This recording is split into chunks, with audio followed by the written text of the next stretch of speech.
समाचार अब तक, सत्य का साहस। माझं काय म्हणणं आहे, कोर्टापेक्षा कोणी मोठं नाही। मला 2-3 वेळा 1-1.5 वर्षाच्या सजा झालेल्या आहेत, ज्यामध्ये आम्ही दिव्यांगाचं आंदोलन, शेतकऱ्याच्या आंदोलनामध्ये। तर जसा तुम्ही कोर्ट निर्णय घेईल ते तर सगळ्यांना भोगावंच लागतं। ते थोडं थांबता येतं, ते सगळ्यांच्याच, त्याला कुठं नाकारता येतं का? आणि कोर्ट पक्षपात करत नाही या देशातलं। तरी आपल्या देशात कोर्टामध्ये सध्या खूप काय म्हणतो त्याला, स्वच्छ कारभार सुरू आहे। तुम्हाला पाहत आहे तुम्ही, म्हणजे 2-4 आता दुसरी निवडणूक लागली तरी कोर्ट मात्र निर्णय द्यायला तयार नाही। म्हणजे कोर्ट किती काय पद्धतीनं चालतं या देशामध्ये, मी कोणाच्या बाजूनं नाही आहे, पण कोर्ट एवढ्या खालच्या स्तरावर जातं कसं?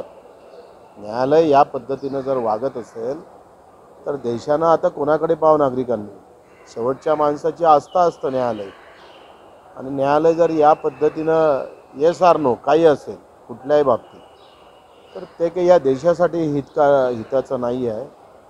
अखेरी सगळे रास्ते संपतं, न्यायाचे दरवाजे बंद झाले का लोक न्याय घेतं हाती दंडे घेऊन। ही स्थिती या देशामध्ये आली नाही पाहिजे, याची काळजी सर्व पक्षांना घेणं गरजेचं आहे। करणार याच्यात काही मी कधी पडत नसतो।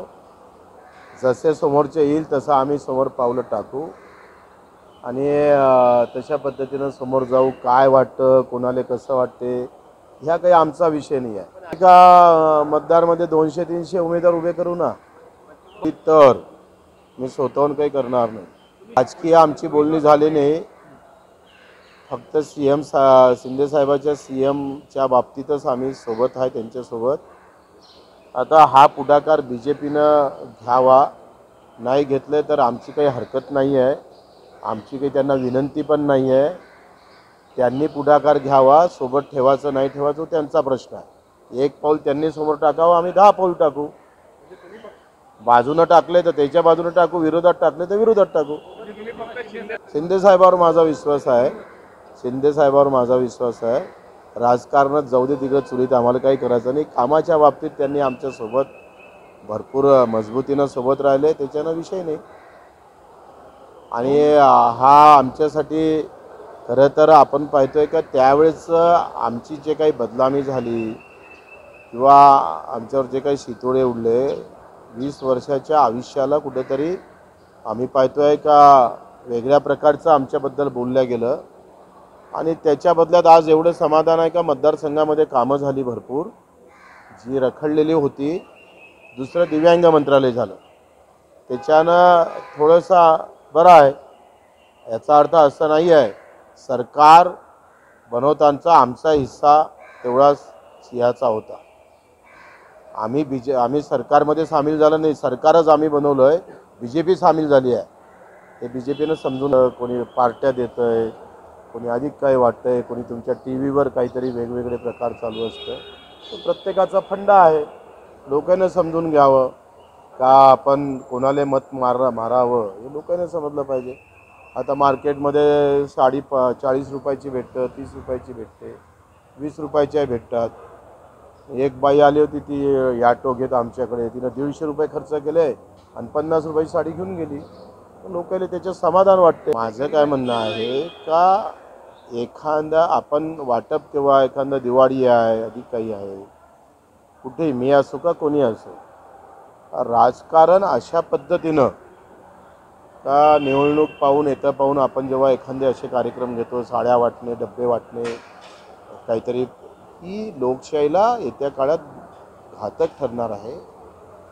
खुलं आम्ही पाहतोय अशा पद्धतीनं समोर जाणं, तर मला वाटतं सगळ्यांसाठी, कोणी पण असू दे, नागरिकांनी त्याचा विरोध करावा, घ्यावा नाही घ्यावा तो त्यांचा प्रश्न आहे।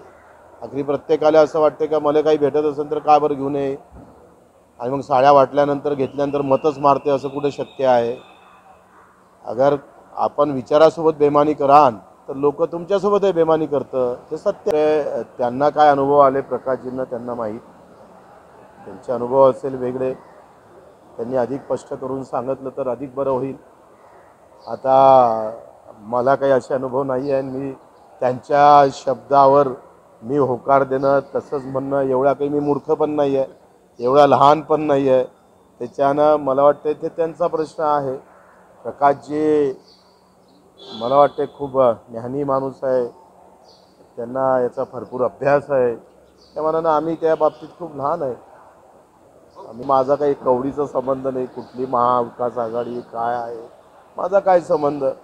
ते काँग्रेसवाल्याला विचारा, उद्धव साहेबांना विचारा, राष्ट्रवादीवाल्यांना विचारा. लागन तर दिवसभराचा इंटरव्ह्यू प्रकाशजीचा घ्या.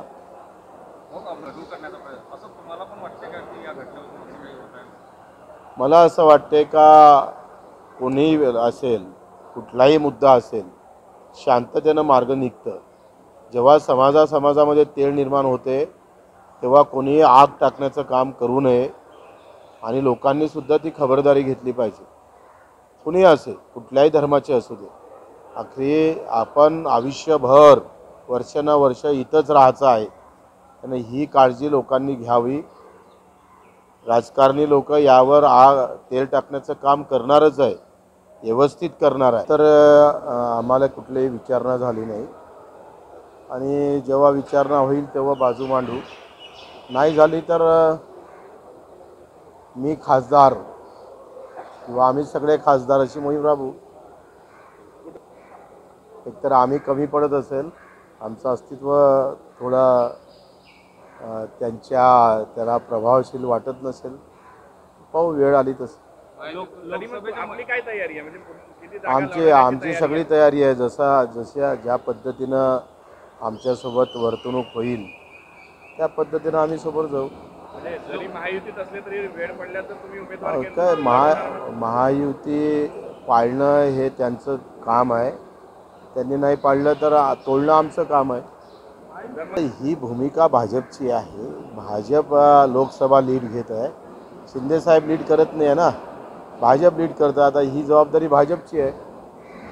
भाजप का बरं लहान पक्षांना असं प्राधान्य देत नाही किंवा विचारपूस करत नाही, कारण ताकद कमी पडते लहान पक्षांना. इतिहास आहे तो आणि ते त्यांच्या परंपरेनुसार वागत राहतात.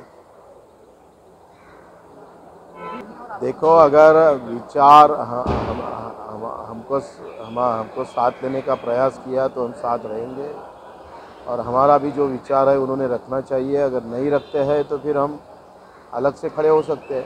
आपने डिमांड की है क्या कोई? हम डिमांड करते नहीं. हमारी कोई उन्होंने हमको पूछना चाहिए, हम उनको नहीं पूछेंगे.